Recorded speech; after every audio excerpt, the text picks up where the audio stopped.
And I was wrong in our pairings. We switched them now as Wink Martindale and Gene Rayburn are out here. We're dealing out two brand new decks of cards, and we're ready to go. Let's go. That's right. You two have not faced each other yet. No, and I'm going to put him away so fast it'll make his head hurt. Oh, yes. You are back Big talker. On behalf of what, Wink? The West Tennessee Cerebral Palsy Center. And Gene is still here for Planned Parenthood. Right. Here we go. Starting the best two out of three with a question to Wink, who is confident. Wink, we asked 100 married women. If you picked up your extension phone and overheard your husband whisper, "I love you," to someone, would you listen in on the conversation or hang up? How many married women would continue to listen in on the conversation? Well, I can only judge by my own wife and what she would do. First, she would come to the room and hit me in the head, and then she would see who. I think it'd be a high number. And so I would say probably about 87. 87. I must say, before we get Gene's answer, with somebody out in the audience, when you said, "Well, with my wife," some gentleman in the audience said, "What did she do, Wink?" Wink says 87 out of 100 married women said they would continue to listen in, Gene. It's a terrific temptation for a woman. I would say the figure in this case would be 86. Oh, you're going to do one of those to me. One lower. Well, it'll be lower. I'll give you from 86 down to 1. How's Okay. that? I'll say it'll be a little lower. The actual number of married women who said they would continue to listen in on the conversation is 87, right on the money. Wink has it exactly right. Wow. So Wink starts with a king. All right. Good. Lower. Lower than a king, an 8. 8, freeze. Easy on that middle card. And Gene, question to you. Gene, we asked 100 men over the age of 80. Do your 80-year-old man.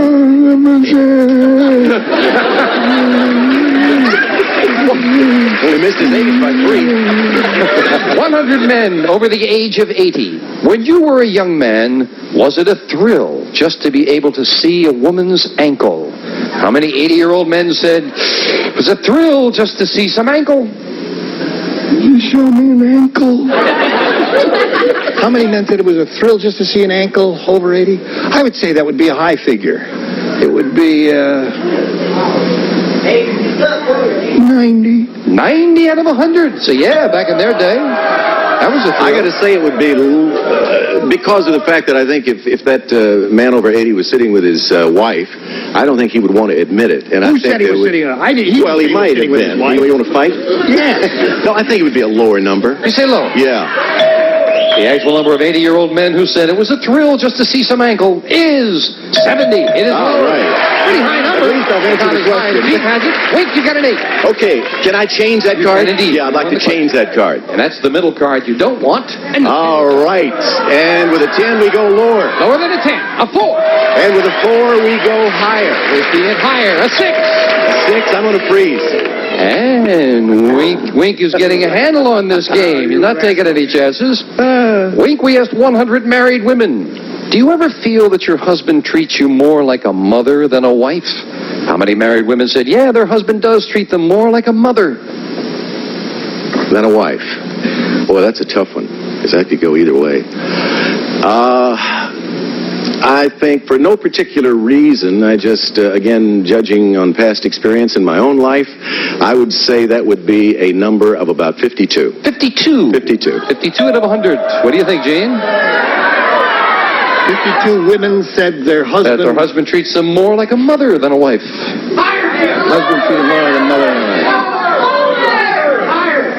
I say higher. Higher.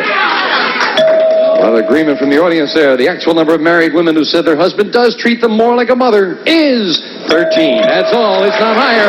Very much lower. Wink, you've got a 6. All right, I want to change it. And a big change. Getting 1 card for the game and a 3. Good change. Higher. Higher for the game. Yes. Wink has game 1 and another $100 for his favorite charity. We'll be right back with game 2 after this. Game 1 going to Wink. We'll deal out same 2 decks of cards. Lois, if you will, with the next cards off the top of the deck. And now we start game 2 with a question to Wink. We asked 100 women who are secretary. Question goes to Gene. Oh, see how quick that moved? Gene, you got that one quickly, didn't you? I'm ready.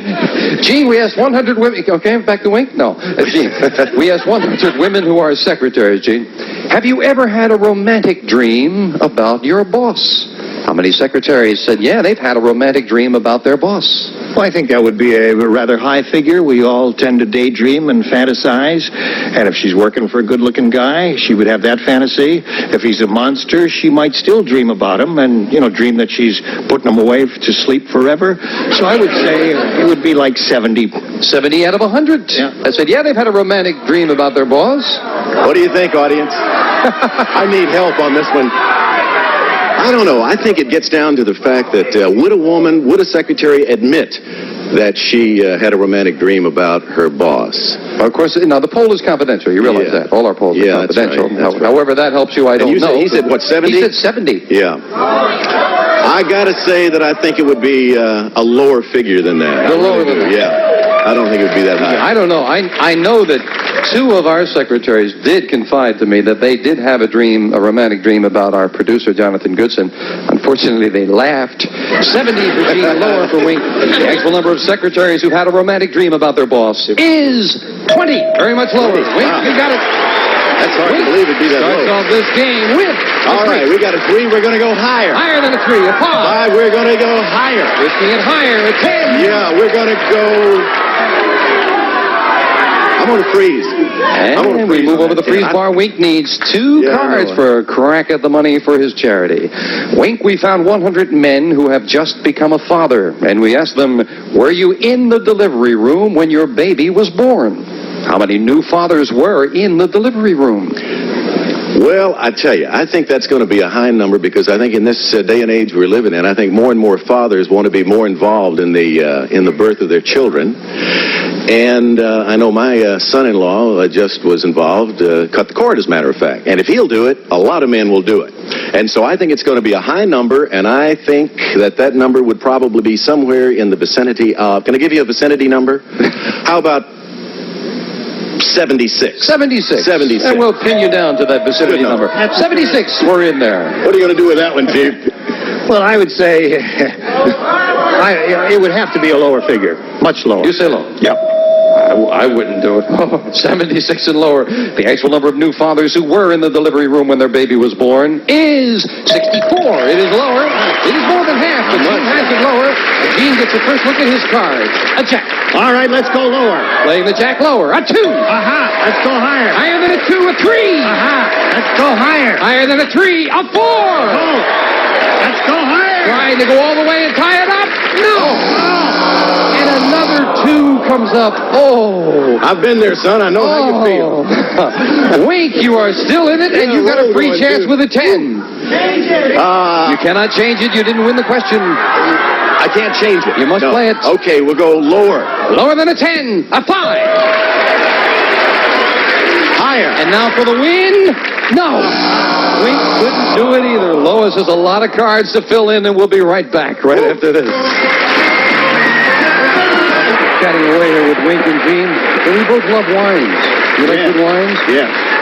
Moving to California for a wine lover is like dying and going to heaven. I mean, it's super. California produces some absolutely superb wines. And finally, they're getting credit for it, too. Yes. Yeah, A lot of time. yeah. You guys are good players. Playing on behalf of the charity and doing a very good job. And Wink and Gene will be back, and they'll finish this match and see who's going to go for the money cards and try to add some more money for their charity tomorrow. Hope you'll be with us. Stay with us for the entire 3 weeks. It's a very exciting time. I'm enjoying it. I hope you are. What does this mean, stretched? No, I'm going to say we have people with us here from New Orleans. I thought she was taking off her girdle there, Brown. Sorry. New Orleans, Louisiana, and some people from New York. Thank you for joining us, and we'll see you tomorrow on Car Shark.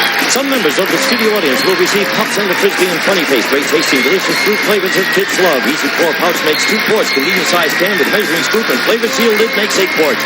A bathroom scale, a new Renewcid adjustable air freshener. It lasts 25% longer. Open it a little or a lot. It all depends on the odors you've got.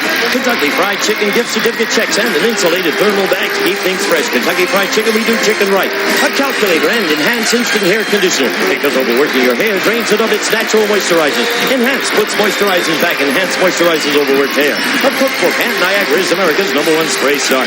Helps prevent the deep penetration of soil and stain. A cookbook and utensils to make someone happy with Betty Crocker Frosting Mix. Delicious flavors like coconut pecan, real coconut crunchy pecans. Betty Crocker Frosting Mix makes great tasting frosting.